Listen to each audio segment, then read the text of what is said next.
Okay, welcome everyone. We'll get started in just a few moments.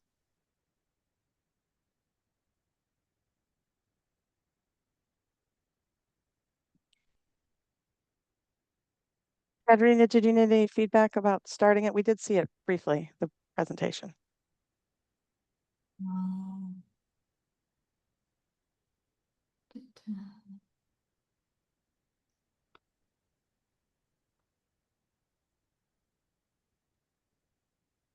Okay, Yep. we do see it now. Okay, But if I do this, you cannot see it, right? Right. correct. It's black, yeah. I'll just use that. All right, well, we'll get started. Welcome everyone. Welcome to today's webinar on distinguishing marine spatial planning and marine protected area planning to advance conservation. We're very pleased today to have Catarina Frazão Santos from the University of Lisbon and Tundi Agardy from Sound Seas with us here to present. My name is Sarah Carr. I'm Chief Knowledge Broker for OCTO, Open Communications for the Ocean. OCTO is an NGO that connects ocean professionals to the knowledge and networks they need through our webinar series and our MPA help, EBM help, and ocean plastic list communities. We also provide custom consulting services. So just to let you know about the flow of the webinar, first we'll have a formal presentation by Catarina and Tundi. And throughout the presentation, you could submit questions through the Q&A panel in the in Zoom or the chat. The chat settings are set so you can share messages in the chat with all of the attendees. You're welcome to post here any information that is relevant to the topic, but we just ask that you keep it professional and on topic, any posts in the chat. A recording of today's presentation will be available later today on the OCTO website, and I'll post the link for that in the chat in a moment if anyone wants to go find the recording after to share with colleagues.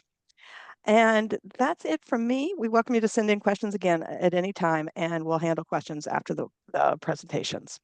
So thank you again, Catarina and Tundi, for being here today, and I'll turn it over to you.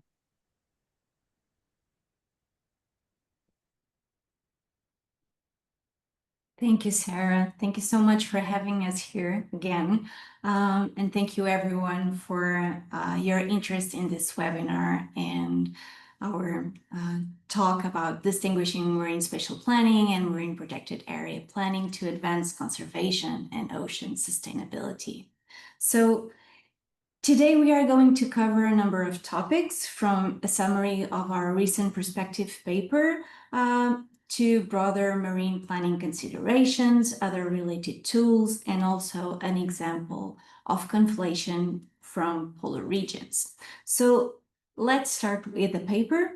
This paper was published earlier this year in NPJ Ocean Sustainability. It was collaboratively developed under Project Plan, funded by the European Research Council. And it was developed so not only by myself and Tundi, but also by these amazing scientists, professors Lisa Wedding and Elena Calado, and doctors Elena Gissi and Julie Raymer. And if you use this QR code, you can go directly to the free download of the paper, and we'll share it again at the end. Okay, so marine spatial planning and marine protected areas planning have been used worldwide to support sustainable ocean use and conservation for decades. And while they share a number of similarities, they are not one and the same. They target different goals and different objectives and tend to use different tools and methodologies. Still, they are often conflated in a multiplicity of contexts. And you may ask, what is the problem here? And the problem here is that these can lead to missed opportunities to support ocean sustainability. Instead of being conflated, MSP and MPA planning need to be used synergistically to support ocean sustainability in the long term, and we will get to that later.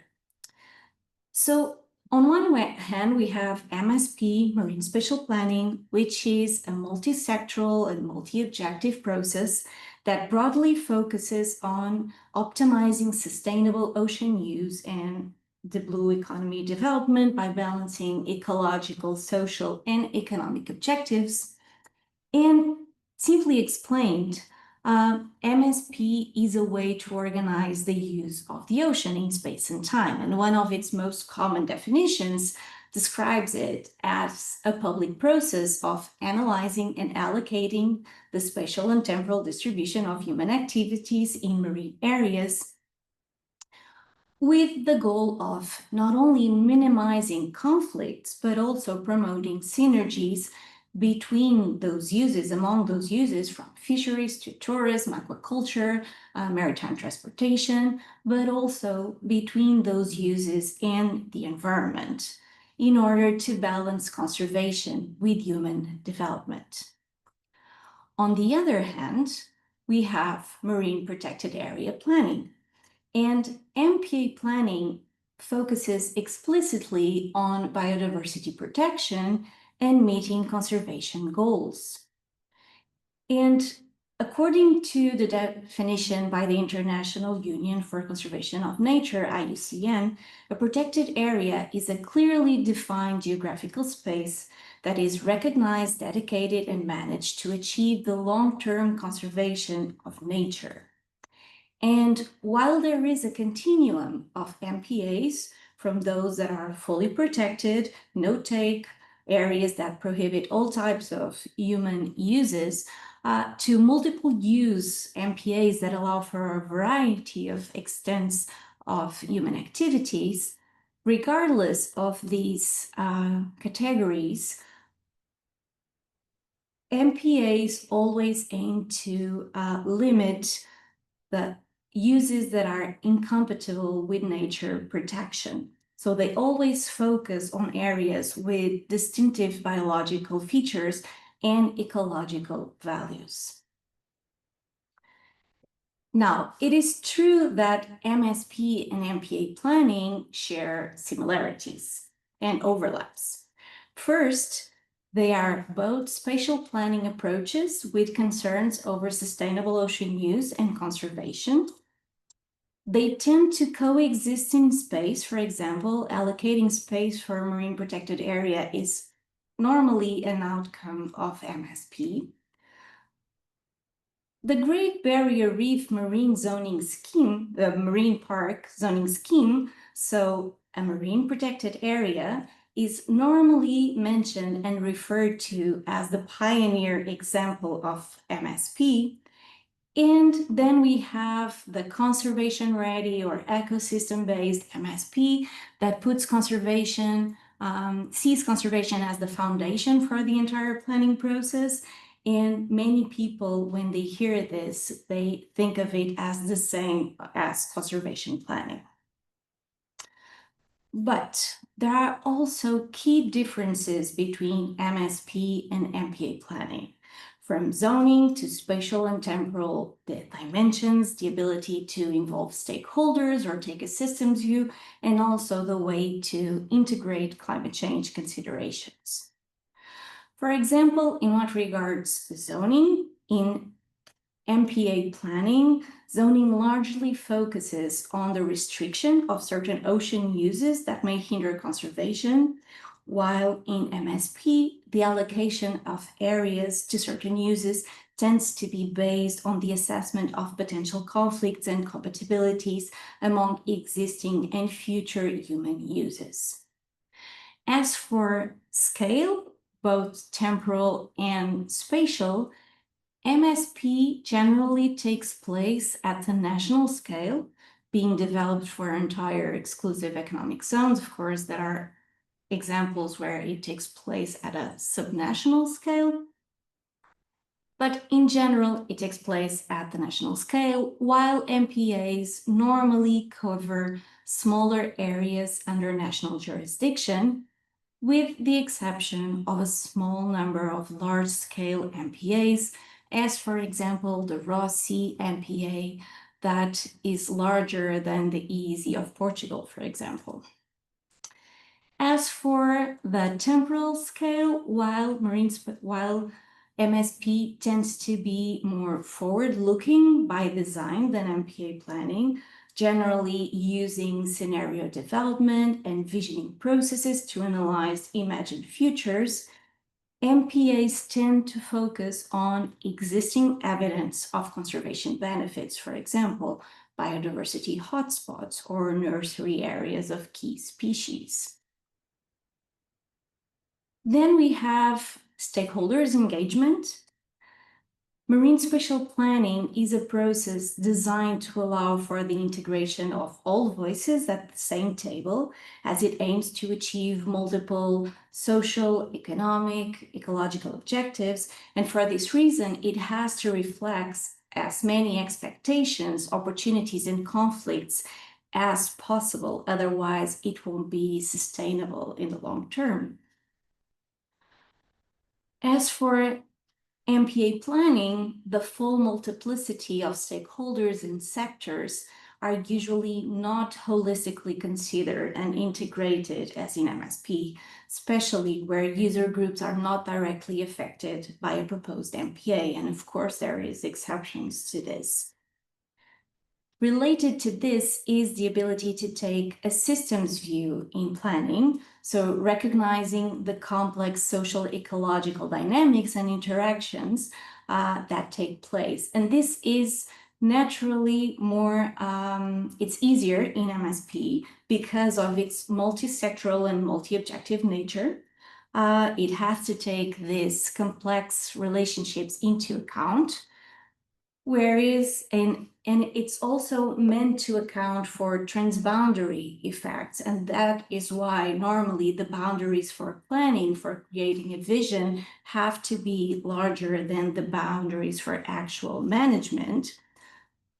While MPA planning tends to be more focused on what happens within its boundaries. And here, the full consideration of other values, pressures, and uses is generally not fully considered. And then we have climate change considerations. So to be effective in the long term, both MSP and MPAs have to properly integrate climate change. And this has been recognized at the scientific level, both for MSP and for MPA planning, with several scientific papers being published on the topic in recent years. So climate smart planning is something that we are starting to hear a lot about. And in the case of marine spatial planning, this has also been recognized at the policy level with a joint roadmap by the UNESCO and European Commission being launched in 2022 and recognizing climate smart MSP as a key priority area for MSP development over the next few years. A key difference, though, is that while climate smart MPA planning tends to focus on the biophysical dimension of change, climate smart marine spatial planning requires broader knowledge of what will change at both biophysical and human levels, together with the expected consequences of such change at social, economic, environmental, political, cultural levels. So, key takeaway is that MSP and MPA planning are different, although this is not to say that one is better than the other.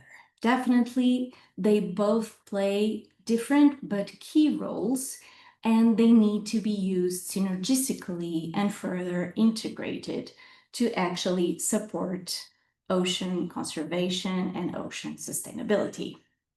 And this is especially important under dramatic climate change. So, as climate smart MSP expands globally, it bears, and it is expanding not only with a joint roadmap, but also with a very recent guide by also UNESCO and the European Commission on the climate smart principle. So as it expands globally, it bears the opportunity to also support climate smart marine protected area planning, from supporting MPA site identification in the context of climate change, to setting the stage for dynamic MPAs, to informing MPA adaptation, promoting ecosystem recovery and restoration, or strategically allocating uses and anticipating and adapting to potential futures. And again, there's more on this on the paper. And this integration has been, is getting more and more attention, the need for this integration between MPA planning and MSP, with a guide to support such integration being recently launched under project MSP for Bio, a dedicated collection on NPJ ocean sustainability, on the integration of MPAs and MSP processes. Actually, our paper is part of this collection. Or a recent conference that took place earlier this year in Norway that brought together the two communities, and that was really a success, and it was put together by Project MPA Europe. And so I'm now handing over to Tundi to address some other parts of this presentation. Thanks, Catarina.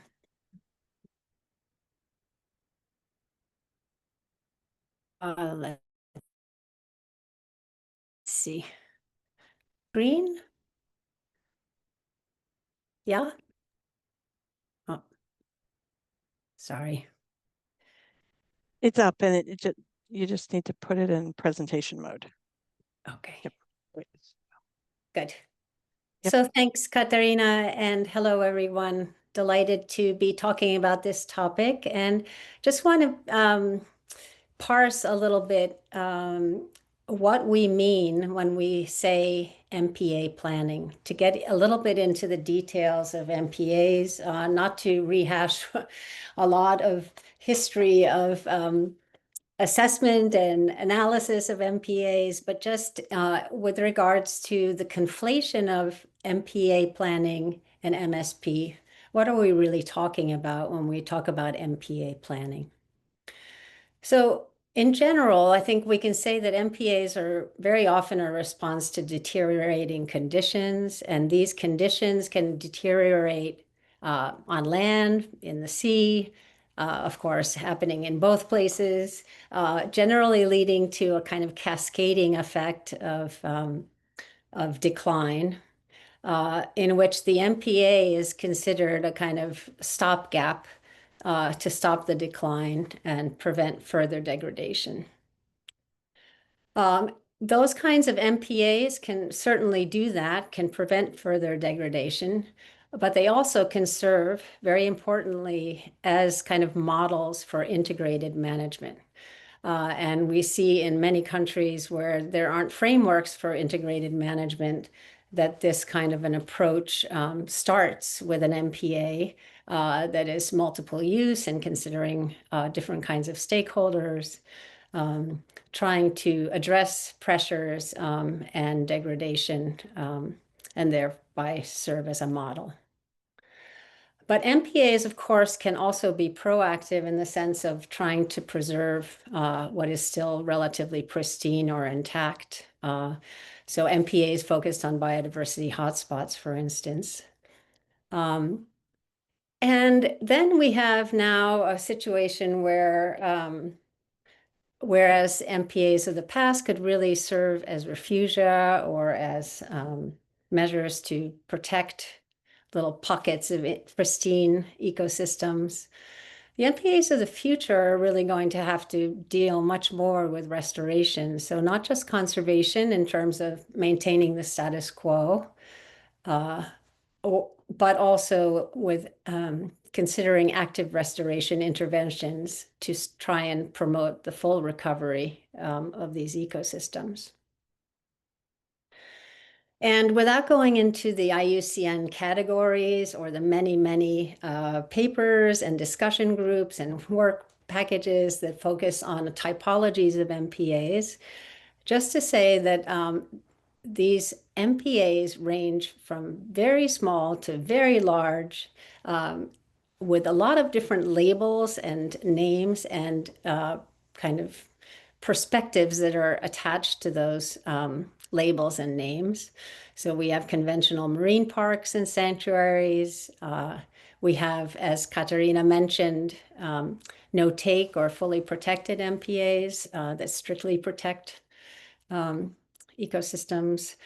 We have marine refuges in Canada. We have protected zones within a marine plan that are considered MPAs. We have community-based protected areas and locally managed marine areas as a kind of special category of MPAs. We have in some places emerging these kind of areas or zones for payments for marine ecosystem services. So thinking about harnessing market-based mechanisms for supporting management and conservation within a specific area. So these are kind of, payment for ecosystem services zones. We have areas that are protected purely for scientific research, set up as control sites. And then more and more, we're seeing restoration areas that are protected for the purpose of being able to carry out active and passive restoration. So planning these wide variety of MPA types then varies according to uses, the pressures, and or the objectives of the MPA. So the pressures are varied, the uses are varied, and the resulting MPA solutions are very, very varied. So when we speak about MPA planning, we could be all speaking about different things, and probably everyone on the call brings to this this debate their own point of view on what they mean by MPA and what they mean by MPA planning. In general, we can talk about MPA planning in a number of different ways. One is MPA planning to set priorities and to optimally site protected areas. We can think about MPA planning as kind of designing the outer boundaries of individual MPAs. So how big does it need to be, in what shape? And then also MPA planning as determining the zonation or the suite of regulations spatially presented within an MPA. So MPA planning, not thinking about where to put MPAs and what they should look like in terms of shape and size, but how effectively they should be managed spatially.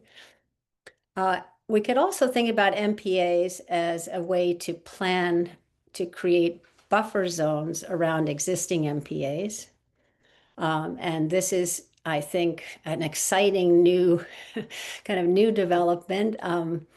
I find that there aren't a lot of people as excited about this as I am, but I don't know if that means that maybe it's not so exciting at all, but this idea that MPAs are islands of protection that sit in a sea of use that might be more effective if we systematically considered buffer areas around these protected areas and manage those buffer areas in slightly different ways, including perhaps by designating OECM around other effective area-based conservation measures around these MPAs.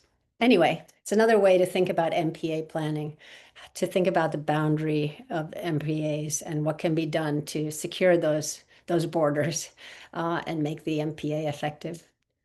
And then, of course, we can also think about MPAs as MPA planning as a way to plan networks of MPAs based on connectivity and other features. So really trying to use the MPA tool to maximize effectiveness over very large areas. So we have planning at MPAs at very different scales, from the feature or within a marine park through the kind of provincial or state or subnational scale, to national level MPA planning, and then even transboundary MPA planning within ocean basin. And these scales are based partly on the purpose of the MPA. And I know this is horribly oversimplified. And I kind of, I set myself up for a lot of criticism when I do this kind of thing. But on the one hand, to think about MPAs that are very nature-centric and act to conserve or restore species or habitat, through MPAs that are specifically designed to maintain ecosystem services. And then moving in a more human-centric direction, MPAs that reduce conflict or grow wealth, which is really less kind of systematic conservation planning, which the nature-centric MPA planning could be labeled, and more kind of management planning. So we have this wide range. And then, of course, systematic conservation planning can also be used again to design not individual MPAs, but MPA networks. So how do these many types of MPAs planning fit with MSP? There is this kind of nexus between the two, and Catarina has mentioned that both need to be done. The nexus is multivariate because it can mean that MSP can kind of cement or secure existing MPAs in broader seascape, making it, for instance, more difficult to delist a protected area if it's captured in a marine spatial plan and is more supported by a wider variety of stakeholders. Another kind of nexus is where MSP could lead to these buffer zones around existing MPAs. Again, something that I'm excited about, but I don't know if anyone else shares my enthusiasm for this. Another nexus can be that MSP can shine the spotlight on priority areas that aren't currently protected or are not being captured by systematic conservation planning for MPAs. And these include things like IMAs, the important marine mammal areas, the important shark and ray areas, ISRAs, important bird areas, IBAs, and key biodiversity areas, for instance. And then finally, MSP can fill gaps in protection by highlighting where new MPAs need to be put in, or even new MPA networks. There are, of course, many benefits of coupling MSP and MPAs, MPA planning, I should say. The benefit to MPAs of this coupling is that MSP can make MPAs more effective by controlling or better securing the context in which MPAs sit. And then there are benefits to MSP, of course, of coupling MPA planning with MSP. And that is that MSP that results in support for or new designation of MPAs creates real opportunities to do adaptive management and to make ecosystems truly resilient. And this kind of approach is the foundation for sustainable use. Now, there are examples of MSP that are really not leading to much conservation and not leading to new MPAs or strengthened MPAs. And we can have many webinars on that kind of MSP. But I think when we talk about MSP, and particularly when we talk about climate smart MSP, we're talking about MSP that's really grounded in conservation, where conservation is the foundation for sustainable use. And just to emphasize again the point that Catarina made about climate smart MSP, MPA planners are increasingly taking climate change into consideration, of course, but MSP allows us better opportunities to do that effectively because it is iterative and forward-looking, and through the scenarios can can much better prepare management for the climate change future. So I think it's fair to say that institutions need to commit to both MPA planning and MSP, finding ways to align these to ensure that MSP is grounded in conservation and to ensure that MPAs are as effective as possible. Beyond that, though, we need to recognize that not everything is spatial planning and spatial management. And so MSP and MPAs really need to align with other frameworks and policies to achieve true EBM. And so there's lots of opportunities for this kind of an alignment through MSP, but recognizing that there are limitations and there are many other kind of ways of framing that present opportunities for us to really be integrative and holistic in our approach to managing marine areas. So coupling MSP and MPAs in this way, I think, can turn this cycle of degradation on its head and lead to positive feedbacks and hope for the future. So we'll get back now to Catarina.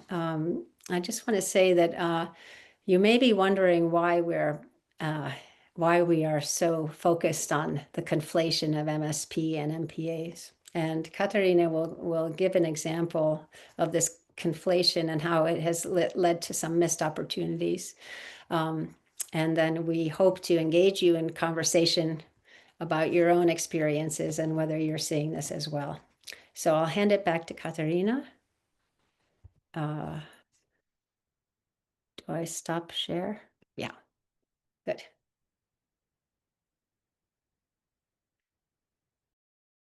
Can you see my screen again? Yes. Okay. So as Tundi said, I would just like to quickly go through an example where we found conflation between MPA planning, the concepts of MPA planning and MSP in polar regions. And so in 2021, and this actually starts before, in 2019, we were developing a literature review on MSP and climate change and ocean sustainability. And we found that there were a lot of papers mentioning MSP in the Arctic, but almost none in Antarctica. And so we wanted to learn more. And at the time, we had a project that looked into climate change and MSP, and Project Ocean Plan, and under that, we put together an online survey that was targeted to polar experts, and where we wanted to learn more about their levels of literacy on MSP, about existing MSP-related strategic documents or initiatives in polar regions, and also about the potential challenges and constraints of developing MSP in polar regions. And this was part of a master dissertation of David Santos, a student at the University of Lisbon, and it's now under review in Nature Communications. So the survey got about 200 valid responses from polar experts from over 31 countries. Some didn't want to say where they were from. And about half of these responses came from the US, Portugal, United Kingdom, Canada, India, and Norway. And respondents were from academia, governmental agencies, NGOs, and also other institutions like industry or private consultants. And about 62% of the respondents provided answers for the Arctic and 73% for the Antarctic region, which means, of course, that many of them provided answers for both regions. And when we analyzed their self-reported knowledge about MSP, because this was asked how familiar they believe they were with the concept, and we provided a definition of the concept in a scale of 1 very low to 5 very high. What we found is that about half of the respondents were not very much familiar with the concept of MSP. And actually only about 25% claim to have a higher level of familiarity with the concept. And this was similar between the Arctic and the Antarctic regions. When we looked into comparing polar knowledge with MSP knowledge, what we found was that for those with a higher self-reported knowledge on polar regions, so level 5, the majority actually had a low level of familiarity with MSP. And indeed, only a very few number of respondents had a very high level of knowledge on both, so 5 for both polar knowledge and MSP familiarity. When asked about the perception of their perception on the importance of MSP, in general, for sustainable ocean use and for marine conservation, this was high, as was specifically for polar regions. So about 80% of the respondents agreed that MSP was important. But especially when we look to the higher level, so level 5, responses in polar regions were slightly lower. And then we asked them if they knew about MSP-related initiatives and strategic documents. And these could be marine spatial plans, MSP-related pilot projects, research projects, related policies and strategies. And about half of the respondents claim to be aware of MSP-related initiatives or documents, so 86 people. And they actually provided 63 examples. The thing was that from these 63 examples, only 9, so 14%, were actually MSP related. And all of these were identified for the Arctic. So this means that 100% of the examples that were provided for Antarctica and 66% of the examples provided for the Arctic were not actually MSP related. So those 9 that were related to MSP included reports that mentioned the need to develop MSP in the Arctic, actual examples of MSP implementation in Norway, a pilot MSP case study in Iceland, 2 research projects, one of them pertaining to the Arctic, the other one without any specific focus, so a global one, and 2 also international initiatives pertaining to MSP that were not Arctic specific. So the European Union Directive on MSP and MSP Global Initiative. As for the other 54 examples that were provided, so again, these were examples of MSP-related initiatives and strategic documents.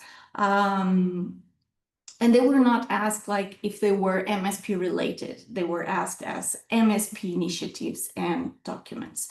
And the most common responses that we got were reference to CAMLR, so the Commission for the Conservation of Antarctic Marine Living Resources, the Antarctic Treaty itself, the Arctic Council, the Protocol on the Environmental Protection to the Antarctic Treaty, the Agreement to Prevent Unregulated High Seas Fisheries in the Central Arctic Ocean, but also specific MPAs.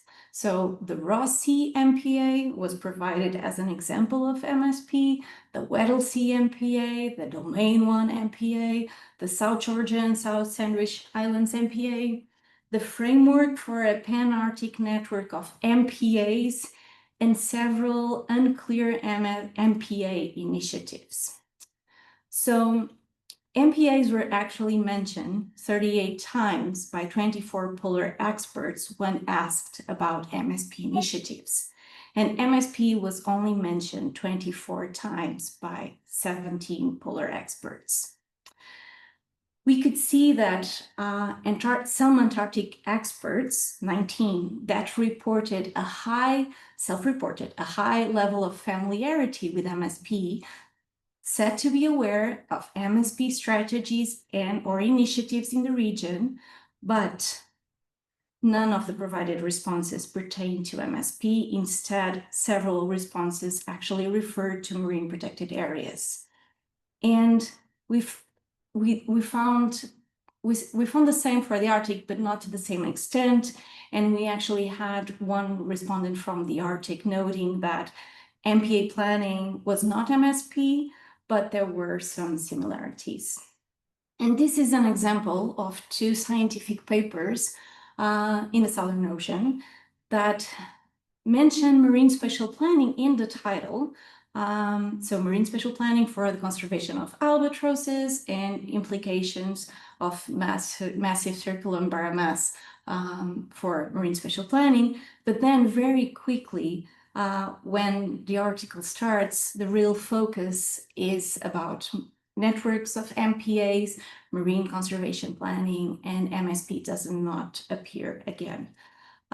So what we found is that, and of course this is just an example, but there is a conflation between the two topics, and these can actually lead to missed opportunities. For example, the Arctic does have some initiatives, MSP initiatives, especially under national jurisdictions, but the Southern Ocean is the only sea basin around the world that doesn't have any formal MSP effort to date.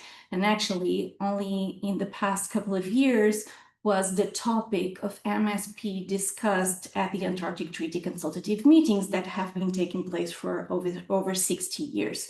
So we do need to understand better these conflations and try to change them and find opportunities to move forward.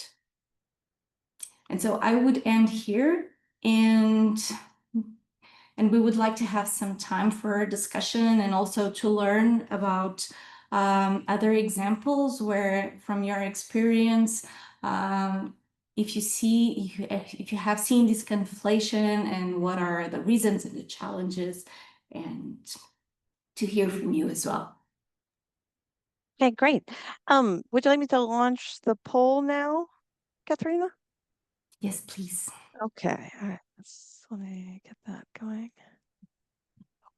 Launch. Okay. We have a poll set up. If you want to share any examples that you know of the two approaches, in marine spatial planning and MPA planning, being conflated. And if it doesn't work to answer the poll, I would invite anybody to share those experiences in the chat. So while we're waiting for people to answer the poll, should we go ahead and address a couple questions that have come in? Yes. A question that came in, thank you for these wonderful insights. My question is, what are key elements or enabling conditions that facilitate the synergy between marine spatial planning and marine protected area planning? Well, I can start. I would say first we need to understand that they are different and recognize the differences, and recognizing that they play different roles, but that those roles are complete each other. And that we need it depends on the objectives that we have, it depends on the context that we have, but if we recognize that they play different roles and that those roles are both needed, it's a way to align the integration of both approaches. I think I was not very clear. I think you were very clear. I think you were very clear, Catarina. And what I'd add to that is just a kind of transparency about both processes in terms of the intention and the purpose of engaging in either MSP or MPA planning, to make that clear, and a commitment to planning as a dynamic process. I think, you can find synergies for a point in time where you, for instance, have a marine spatial planning effort that, as one of the outputs, is a design of a MPA network, for instance. But we recognize that MSP is really a dynamic living process, and then it goes on and on. And so there's planning and replanning, and to ensure that that process leads to the best outcomes possible, especially in a rapidly changing world. To ensure that MPA planning is also going to be responsive to the replanning and to the adaptive management, I think is critical to look for those synergies.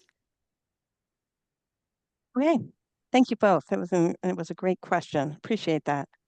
Okay, we'll leave the poll up for a while and just address a couple more questions.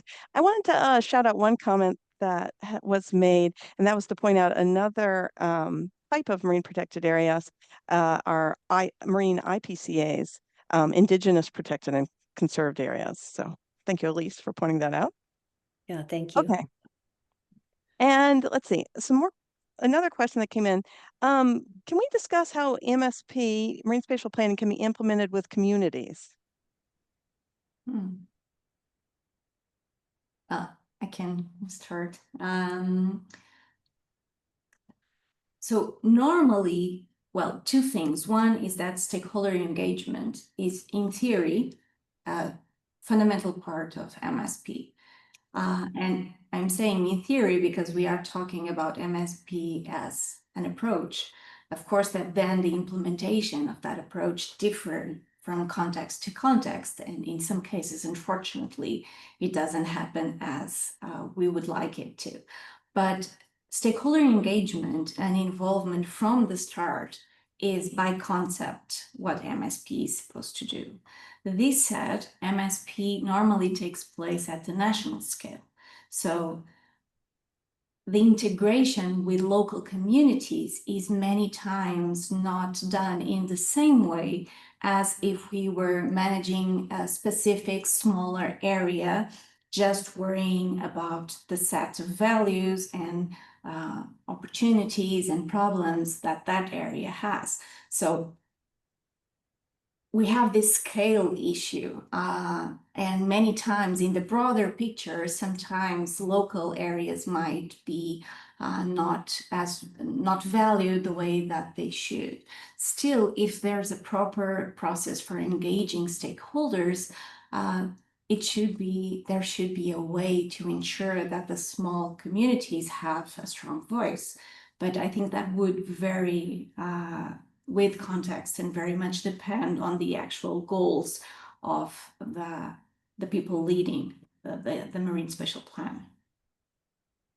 Okay, thank you so much, Catarina. Can I just jump in to add that I think we've struggled to find ways to talk about this with clarity and with meaning, but I think we recognize that MSP is generally a large scale endeavor, and that representation has to happen in order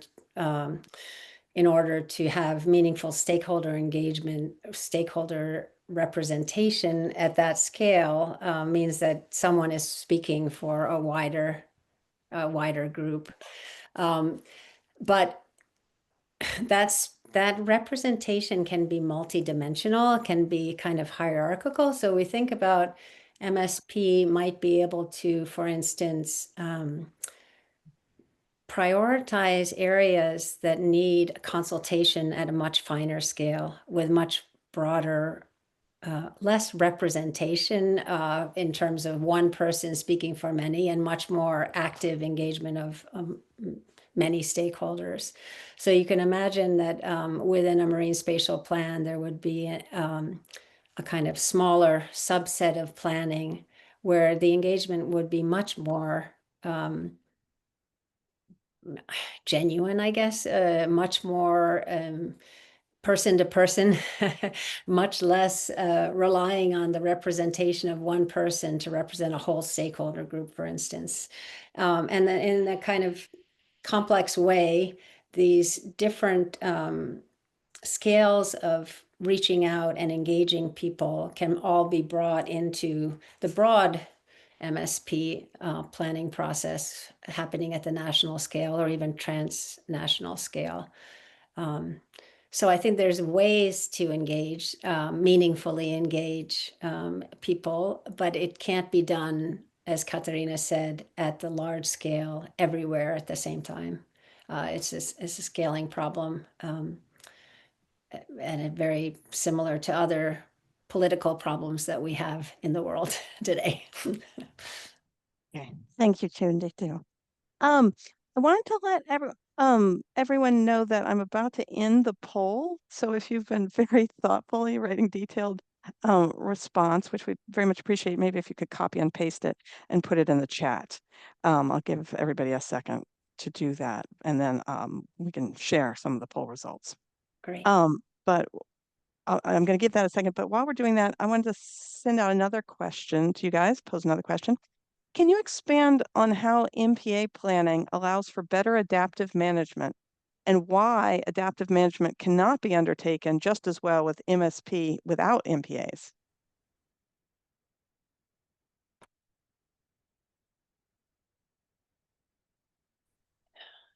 You want me to jump in on that?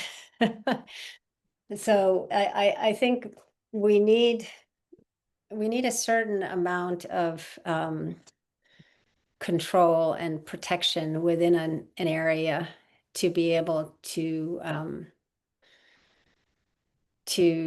address certain pressures. And MPAs provide us with that kind of arena in which to control pressures effectively in a way that is place-based, so it's not extending to the whole area in which those pressures might exist, but into a particular spot.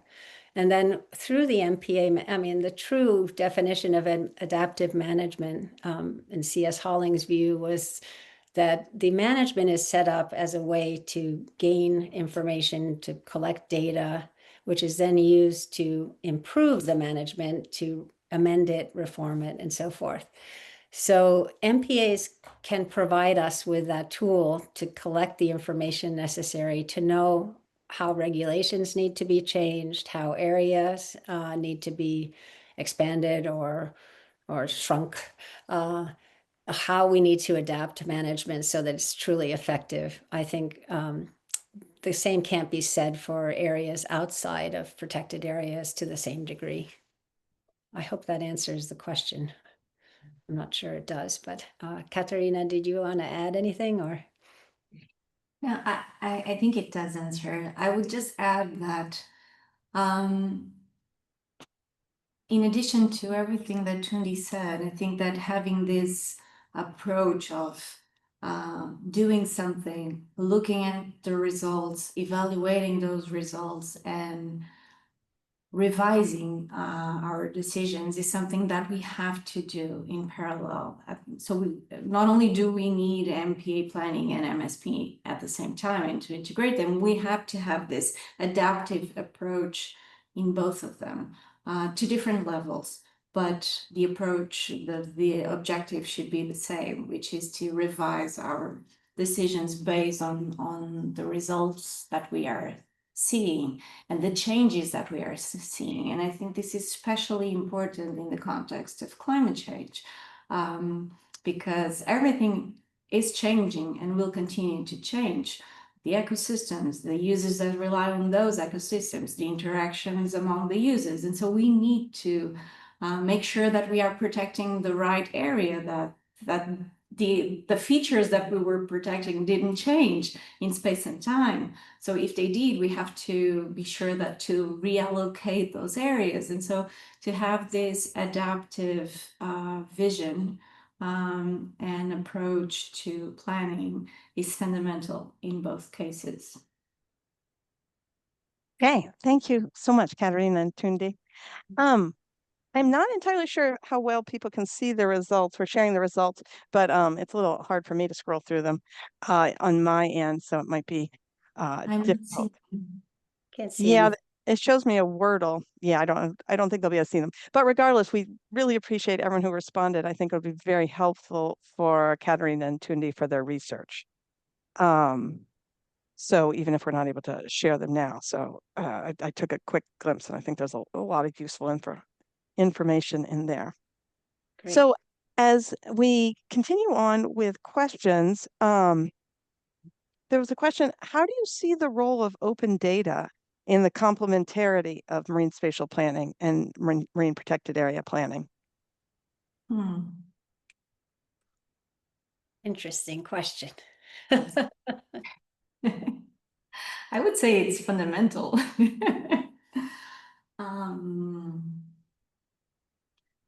That allows for several things, from transparency to actual monitoring and evaluation, but I think it also allows the two processes to see the things that are common, and to benefit from the information that is collected by the other process. And it's a way also not to duplicate efforts.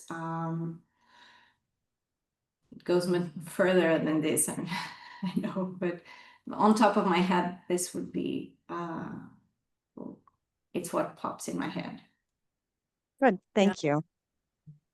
Tundi, do you add? No, I was just going to say that, I mean, ideally, that would be the best thing if we had open data platforms for all kinds of decision making. And I wonder, I'd be curious to ask the person who asked the question whether they know of examples where there's truly open data. It's really hard to access some kinds of data, particularly proprietary data for certain kinds of users of the ocean environment. And also sometimes scientific data when people are needing to, analyze that data and publish on that data before they can make it accessible. So the conversation I'd love to have extended. Okay, thank you. And we just have 1 minute before the end of the hour. If you guys can stay a couple minutes later, we'll tackle at least one more question. But for anyone who has to hop off beforehand, thank you so much for being with us today. We really appreciate it. And so I guess there were a couple questions that came up about buffers. So there are people who share your enthusiasm, Tundi. I'll read them both. Tundi, can you elaborate on the buffer zones around marine protected areas? Do you know if there's legislation to establish these buffer zones in the framework of marine spatial planning? And then another question that had come in: should our buffers included as enablers, which makes them critical for success?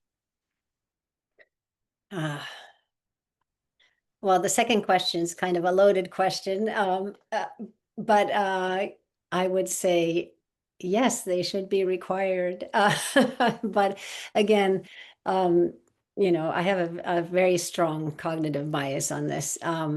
So back to the first question, though. First, there are countries who have discussed the idea of buffers around MPAs. I think of France in particular, thinking about this in the marine spatial planning effort, and there are probably many others. But I don't think there's any country that commits to this formally or makes it a requirement for new MPAs, for instance. And I came to this kind of preoccupation with buffers around MPAs through the OECM dialogue and discussion, and through working with FAO on fisheries sector OECMs, and where fisheries management could be recognized or contributes to biodiversity outcomes, where it could be recognized to report as OECMs towards the 30% target, which you all know about. And the idea of, so much of the OECM debate has been on recognizing existing measures that are contributing to biodiversity outcomes.